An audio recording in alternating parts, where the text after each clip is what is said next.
नमस्कार मंडळी, मी साक्षी लाड तुमच्या सर्वांचं पुन्हा एकदा आपल्या या हक्काच्या यूट्यूब चॅनल मनापासून स्वागत करते। आज आपण करत आहोत सोयाबीन कटलेट। तसे बघायला गेलात तर हे हेल्दी आहेत, फक्त त्याच्यामध्ये बटाटा घातला म्हणून तुम्ही म्हणाल की हेल्दी कसे म्हणते, पण दुसरी बाजू बघायला गेलात तर सोयाबीन पण आहे म्हणून मी म्हटलं हेल्दी।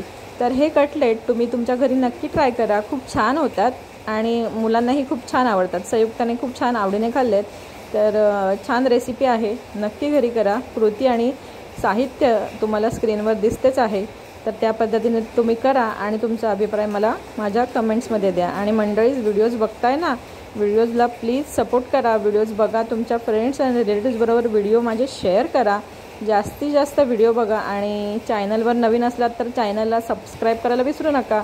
खूप छान अशी रेसिपी तुम्ही तुमच्या घरी केल्यानंतर मला कमेंट्समध्ये असा अभिप्राय द्यायला विसरू नका।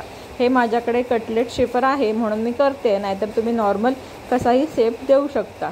आणि आपल्याला हे शॅलो फ्राय करायचे आहेत, तर मी रव्यामध्ये कोटिंग करून हे आता शॅलो फ्राय करते आहे।